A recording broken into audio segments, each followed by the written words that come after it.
The first time I saw Marissa, she had charcoal on her fingertips and a streak of green paint in her hair.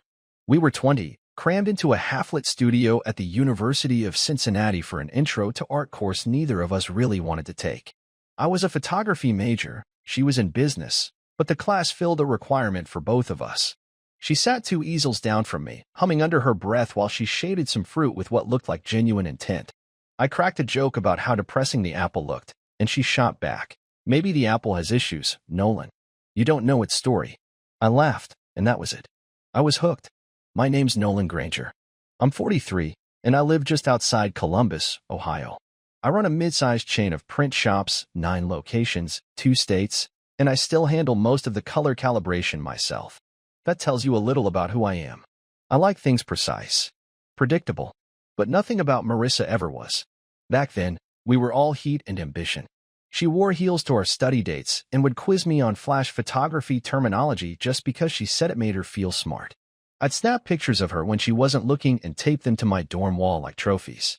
We talked about opening a studio together. She'd handle the clients, I'd handle the art. It was dumb and dreamy, and we were sure we'd be different from our parents. That was 20 years ago.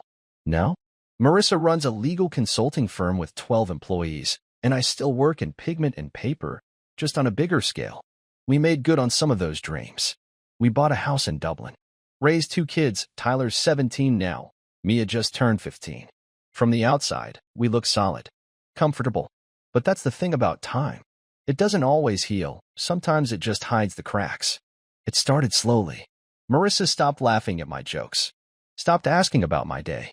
She started spending more nights at the office, or out with clients, always coming home smelling like perfume that wasn't hers and wine she never drank. At first, I chalked it up to stress. The firm had taken on a couple big clients. There were late nights and new hires. But there was something else too. A change in the air. Like she was somewhere else, even when she was in the room. The real moment, the one that gutted me, came one night when we were reconnecting, I guess you'd call it. We'd had a rare moment of softness, of touch, and she leaned close and whispered, "I love how you do that." She said it slow, too slow, like she was savoring something, comparing. "I love how you do that." I couldn't unhear the emphasis. You. Not just a compliment, a distinction. She rolled off me after like nothing had happened, like she hadn't just shattered something I didn't even know was breakable. I lay there staring at the ceiling, my chest tight. That voice in my head that I'd been pushing down for months came roaring back. Who the hell was she thinking about? I didn't ask her. I didn't say a word. I just started watching more closely, listening. Marissa wasn't just distracted. She was gone, or at least some part of her was. And now I was left wondering who had taken her place. The distance wasn't just physical. It was in the way she'd sigh when I asked simple questions. The way she critiqued how I dressed, or chewed her salad like she couldn't believe she was still sitting across from me. I kept trying. God, I tried. Took her out to dinner one Saturday. Brought her coffee at work on a Tuesday. Left a note on her mirror that said, "Miss your laugh." She never mentioned it. Whatever had changed between us, it had roots. Deep ones. And I didn't know if I was crazy, paranoid, or finally waking up. But I knew something had slipped. And I was starting to think maybe I hadn't imagined that emphasis at all. Maybe I was just the fool who'd heard it too late. It started with a fight. One of those dumb ones that spirals out of nothing this time, about the thermostat. She said it was freezing. I said she always liked it cold. She snapped that maybe I didn't know her as well as I thought. That stung, but I let it slide. She stormed upstairs. Her phone buzzed on the kitchen counter. I didn't mean to look. Not really. It just lit up, and I glanced. A message preview. L, did he find out? My stomach dropped. I picked it up, not to snoop, I told myself. Just to see. Just to make sure it wasn't what it sounded like. But the screen was locked. Just those 3 words glowing on the notification. Did he find out? I stood there holding it, heart thudding, waiting for some logical explanation to float into my head. Nothing came. Marissa came back downstairs 10 minutes later like nothing had happened. Gave me a tight smile. Asked if I wanted anything from Whole Foods. I told her no. And I watched her drive away without saying another word. That night, I called my old friend Devin. He'd been a tech guy in college. Now he installed surveillance systems for a living. "Just tell me what I'm helping you with," he said. I told him it was probably nothing. A hunch. He didn't press. 2 days later, he slipped a GPS tracker into his small magnetic case and handed it over in a brown envelope. If she's cheating, he said, this'll tell you when and where. I couldn't believe I was doing this, but I stuck it under her back bumper while she was inside a pharmacy. Hands shaking, gut twisting. And then I waited. For 5 days, nothing unusual. Office. Home. Office again. Then came Wednesday. I checked the tracker's app on my phone around 3 in the afternoon. She wasn't at the office. She wasn't at a client's site either. She was at the West Haven Hotel boutique place downtown, tucked between a wine bar and a florist. Not the kind of spot for lunch meetings. I didn't want to believe it, but I got in my car anyway. I parked across the street, sat there for 20 minutes until I saw her. Marissa. Hair down, sunglasses on. Wearing heels and that wine-colored coat she always saved for special occasions. Walking into the lobby with Marcus Langford. Marcus. Her firm's vice president. The guy with the perfect teeth and expensive watches. I'd met him once at a holiday party. He shook my hand too long and called me buddy, like we were in a beer commercial. They didn't look like colleagues. They looked like a couple. She laughed at something he said, touched his arm. Then they disappeared inside. I didn't move for a long time. I just sat there with my phone raised, hand trembling slightly, and took the photo. It wasn't blurry. It wasn't vague. It was exactly what it looked like. My wife walking into a hotel with another man in the middle of a Wednesday afternoon. I drove home. Didn't call her. Didn't confront her. I just sat on the edge of our bed that night pretending to scroll through ESPN while she sat beside me answering emails and pretending to still be my wife. She didn't know I knew, but now I did, and I wasn't going to let this go. The night I moved into the studio above our garage, I told Marissa I needed space. She nodded without asking why, like she'd been waiting for me to say it, like she already knew. Truth was, I couldn't look at her anymore without seeing that hotel lobby. Her hand on Marcus's arm. Her laugh. So I packed a few clothes, my camera gear, and a pillow, and climbed the narrow stairs to the studio I'd converted years ago for photo work. It had a futon, a mini fridge, a little sink. Enough. That first night, she knocked once. I didn't answer. I heard her sigh through the door. Then her footsteps faded. 2 nights later, she tried again, this time with a bottle of wine. I thought maybe we could talk, she said softly, holding it like a peace offering. I let her in. She sat on the edge of the futon. Her skirt was tight. Her blouse a little too low for a casual visit. I miss you, she said. It's weird without you in the house. I didn't say anything. Just let her keep talking. I know I've been distant, but maybe we could try to reconnect. Then she reached for me. Her lips brushed my jaw. Her hand slid over my chest. I should have stopped her. I didn't. I wanted to know how far she'd go, if she'd still pretend. We kissed. She pulled me down with her. And when things got serious, I did something I hadn't done in over a decade of marriage. I reached into the drawer and took out a condom. She froze. I watched her face go blank. She didn't say anything, but the look in her eyes, the flicker of shock and offense, said everything. It was a message. A quiet one. A line drawn. She sat up slowly, smoothing her blouse. While she said, her voice flat. Seriously.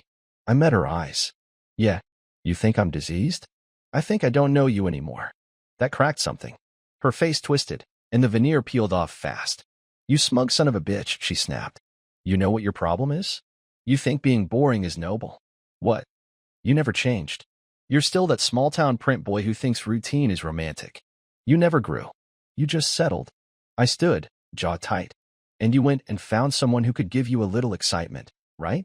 She laughed, a bitter, ugly sound. At least Marcus doesn't act like life's a checklist.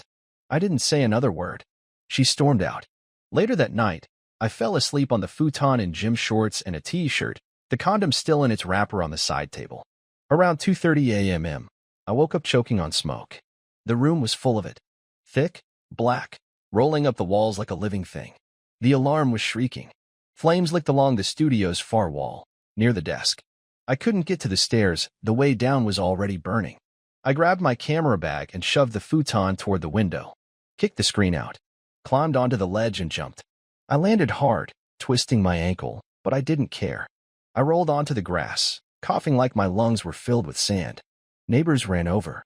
Lights were flicking on up and down the street. Someone yelled, "Call 911." The fire engine came within minutes. Cops too. Marissa came running out of the main house in a robe, acting shocked. Oh my God, Nolan.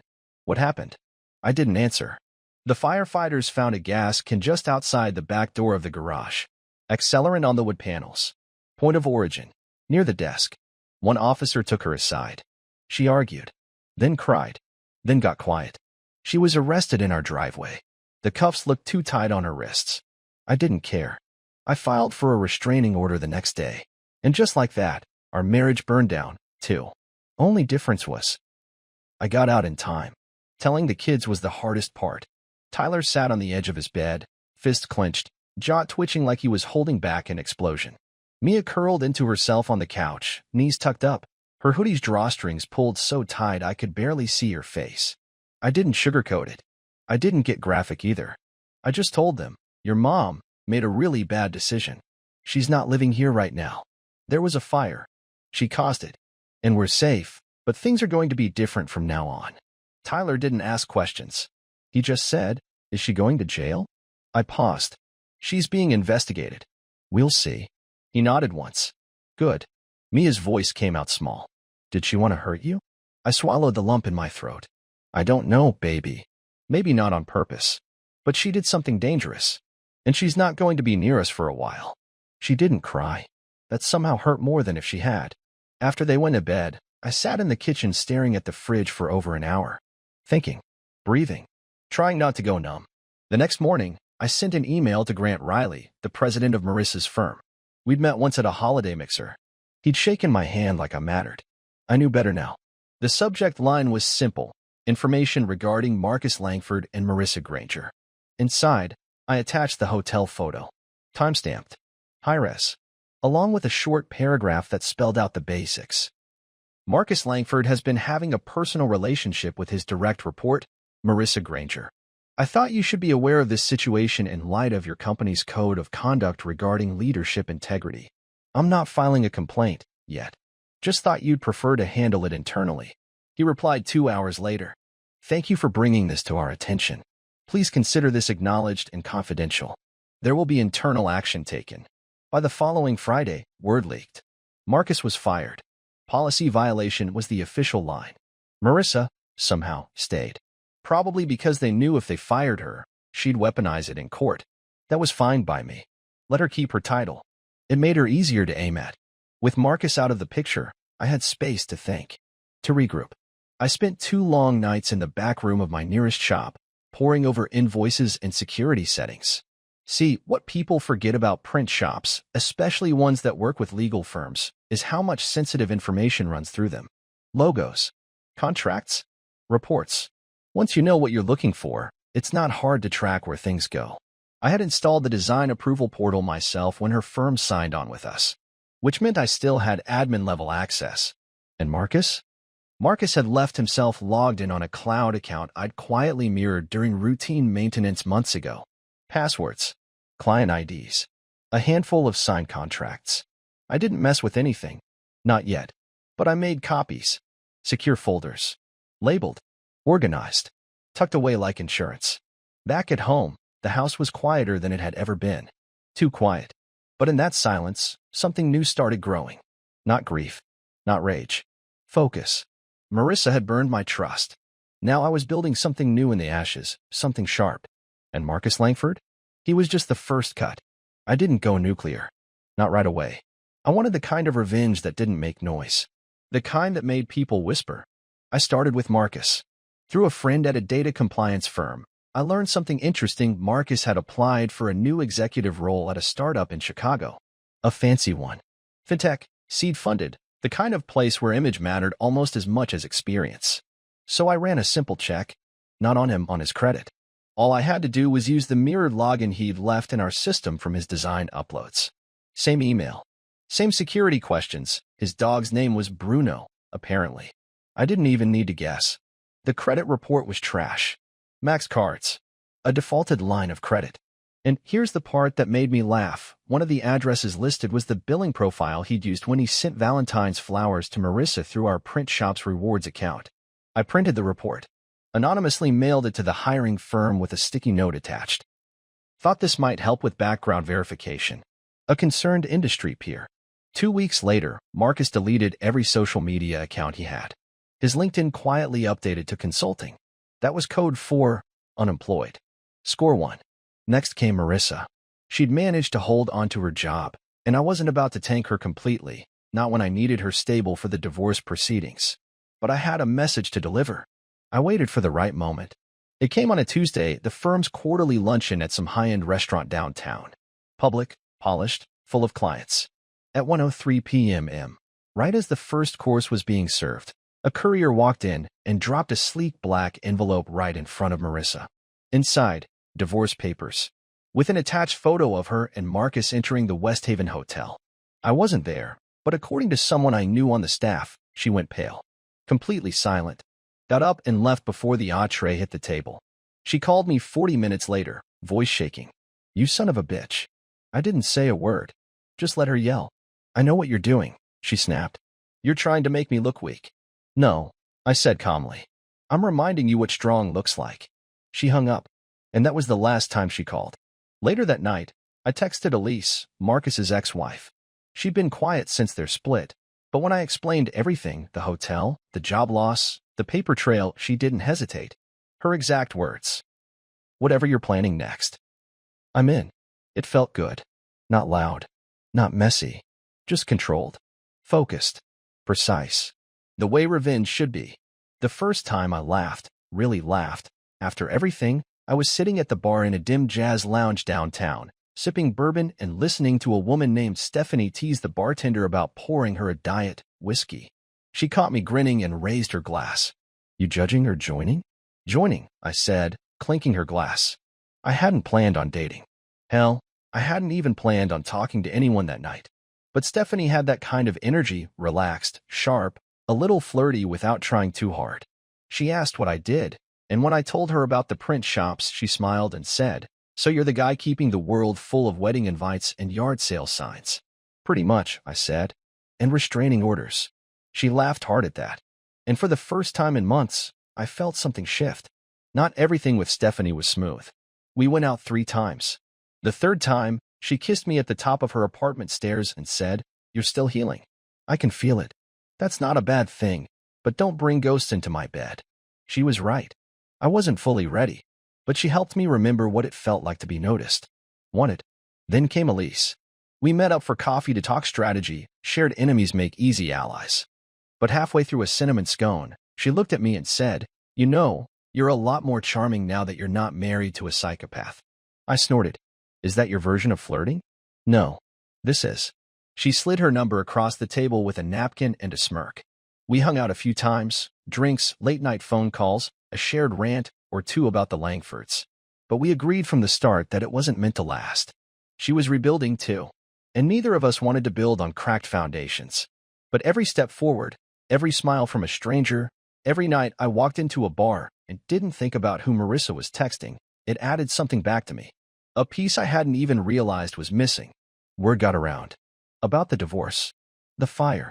The fact that Marcus was unemployed and quietly toxic now.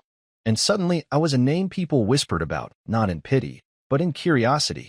I walked into a networking event for small business owners one weekend and caught 2 women glancing at me like I was someone interesting. One of them leaned over and said, "Are you that guy? The one who got revenge with a GPS tracker and a divorce bomb?" I raised my glass. Depends who's asking. It became a running joke with my employees. They called me the comeback kid after a customer left a Yelp review saying I had bad boy energy in a dad bod package. I didn't even care. I kind of liked it. Then, one night, it came full circle. I was walking out of the jazz lounge, same one I met Stephanie in, when I saw Marissa. She was across the street, standing by her car, arms crossed, watching me. She called out, "You're really enjoying this, aren't you?" I didn't blink. Enjoying what? Being the victim who turned into the villain. I laughed. "No, Marissa. I'm not the villain. I'm just not your fool anymore." She stormed off. I got in my car, smiled at my reflection in the rearview mirror, and whispered, "Let them talk." And they did. But this time, I liked what they were saying. Her name was Rachel. I met her at a parent-teacher conference for Mia's high school choir trip. She was standing near the coffee urn, trying to open one of those ridiculous sugar packets that always tear wrong. I handed her a new one without saying a word. She smiled. "Thanks. They never open clean." "You just described half my marriage," I said before I could stop myself. She laughed, a real one. Not the polite kind. Divorced. Almost, I said. You. Divorced. 5 years ago. He moved to Arizona to sell something called digital water rights. I didn't ask for details. I liked her instantly. Rachel had a calm about her. Not dull, just grounded. She didn't wear perfume that clung to the room. She wore jeans and a blue cardigan and smelled like citrus and coffee. She was the kind of person who looked you in the eye when she spoke. We bumped into each other again at the school fundraiser. Then again at a bookstore I didn't even know she owned. It's small, she said, but mine. Kind of like my life these days. Mia told me later that Rachel's daughter, Kayla, was her best friend. She's cool, Mia said. Her mom makes the best banana bread ever. I asked Rachel out for a real date a week later. No drama. No games. Just dinner at a quiet place off Main Street and a slow walk back to her car under the glow of string lights. She didn't quiz me about Marissa. She didn't gossip. She just asked about my work, my kids, and what kind of music I liked when no one else was around. 3 dates in, we sat in her kitchen drinking tea while her cat tried to eat my shoelaces. I like this, I said. She tilted her head. What's this? This quiet. This feeling like I don't have to perform. Rachel smiled and tucked a strand of hair behind her ear. Me too. But Nolan, just so you know, if this keeps going, I don't do second lives. I do honest ones. I'm done with secrets, I said. Good, she replied. Because I'm not cleaning up anyone else's fire. We laughed, but there was weight to it. For the first time in years, I wasn't chasing someone or proving anything. I wasn't surviving. I was choosing. And I was being chosen too. A month later, I asked her if she wanted to be exclusive. She nodded without hesitation. Yeah, I've had enough casual for one lifetime. I didn't see a future with Rachel that was built out of rebound or revenge. I saw one made of coffee shops, bookstore mornings, teenage laughter from upstairs, and Sunday dinners with no performance. Marissa had been lightning. Rachel was warmth. And I finally understood which one I needed. The message came on a Thursday. Marissa, can we talk? It's about Mia. Maybe dinner? I stared at it for a while. The old part of me, the one conditioned to keep the peace, wanted to say no. Shut it down. But Mia had been asking questions. She missed her mom, even if she didn't trust her. And the truth was, so did I, in a way. Not the woman Marissa had become, but the one I'd build a life with. So I agreed. I met her at the house, our old house.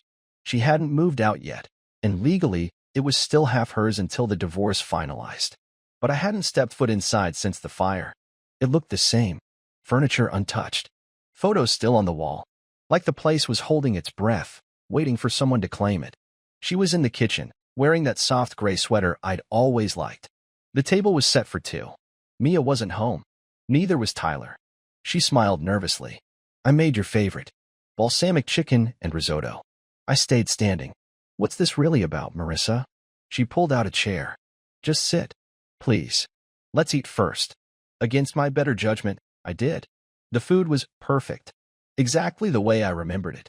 She poured me a glass of wine but didn't pour one for herself. Halfway through the meal, she put her fork down and folded her hands. I know you hate me. You have every reason to. I didn't interrupt. I was angry. Selfish. I made choices I can't undo. And I hurt you. Worse, I hurt our kids. And I live with that every day. I waited. I guess I just wanted to say I'm sorry. For everything. Not just the affair. Not just the fire. But for letting us fall apart. I looked at her. Her eyes were tired. Her voice steady. For once, she wasn't spinning it. She wasn't justifying. Why now? I asked. Because I heard about Rachel. About the bookstore. Mia talks about her like she's already part of your life. She is. She nodded slowly. Do you still love me? Even a little. I sat back in my chair. Thought about that night in the studio. The hotel photo. Her voice in the dark. I love how you do that. I thought about Rachel's laugh, soft jazz in the background, and a cup of tea on a cold night. No, I said gently. I care about what we had. I care about who we were. But I'm in love with someone else now. And I can't go back. Marissa closed her eyes, just for a second. Then nodded. Okay, she said. I had to ask. We didn't hug. We didn't cry. She packed the leftovers in a container and handed them to me on the way out. And for the first time, I believed she truly meant it. I left without looking back. The door clicked shut behind me like a punctuation mark. Not a period. A clean, Final line. 3 months later, the final paperwork came through. The divorce was official. Marissa and I were now legally strangers. I celebrated the same way I built the business, quiet and steady. Rachel and I hosted a small gathering at my newest print shop location. We just finalized the acquisition of 2 competitors, and for the first time, the company felt less like a hustle and more like a legacy. We had music, sandwiches, a custom cake that read, "Press on." Rachel rolled her eyes at the pun, but smiled anyway. The next day was Tyler's engagement party. He was only 21, young and reckless like I'd once been. But the girl, Jasmine, was smart, patient, and had already learned how to roll her eyes at him without making it look rude. I liked her. The backyard of Jasmine's parents' place was strung with lights and laughter. Plastic cups and finger food, nothing fancy.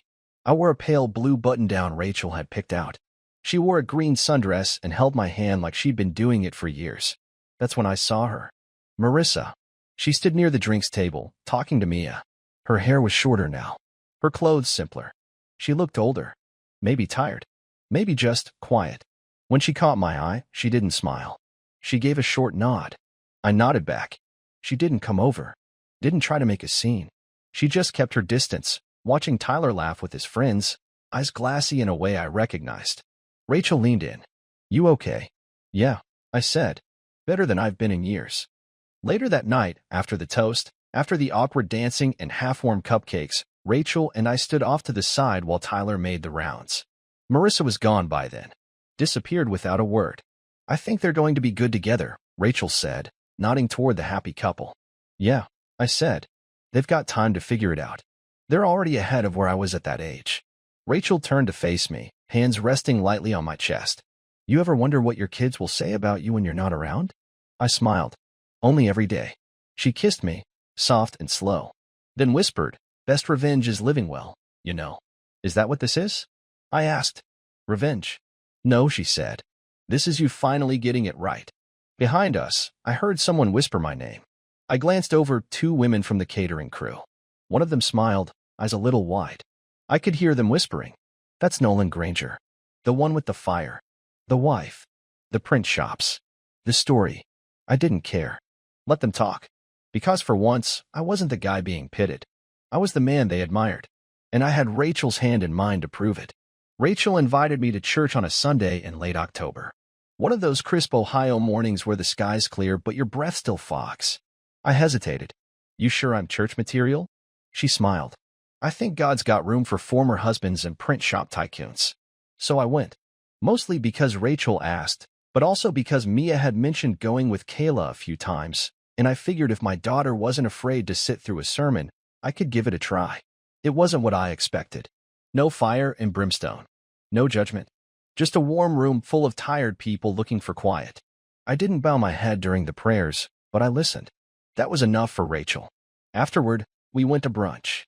Small place with chipped mugs and real maple syrup. She ordered pancakes. I got the omelet special and 2 coffees. She stirred in her cream slowly, then looked up. "I want to ask you something, and I need you to answer honestly." I set my fork down. "Okay. I love you, Nolan, but I'm not going to build something halfway. I won't share a bed if I don't have a future. I'm not rushing you. I'm just being clear." She didn't blink, didn't flinch, just waited. And in that moment, I realized something. For the first time in years, I wasn't reacting. I wasn't surviving. I was choosing. I reached into my coat pocket. My hands were sweating. The ring wasn't fancy. No diamonds. Just a simple silver band with a small engraving on the inside. No more secrets. Rachel's eyes widened. "What?" "I'm not waiting anymore," I said. "I love you. I trust you. And I want to start fresh. Not as the man who burned down his old life, but the one who's ready to build a better one." She didn't speak right away. Just covered her mouth with one hand, then nodded. "Yes," she said, quiet but sure. "Of course, yes." We didn't plan a big wedding. No white doves. No seating chart wars. Just a backyard ceremony with 20 people, folding chairs, and a jazz trio playing under a rented tent. Mia cried when I told her. Tyler gave me a fist bump and whispered, "Don't screw this one up." I won't. Because this time, I'm not marrying the dream. I'm marrying the reality. A woman who knows where I've been and still chooses to meet me exactly where I am. We wrote our own vows. Rachel ended hers by saying, "I don't want promises. I want proof. And you, Nolan, you've already shown me. I slipped the ring on her finger. My hand didn't shake. This wasn't the start of a new chapter. This was a whole new book. And I'm the one writing it now.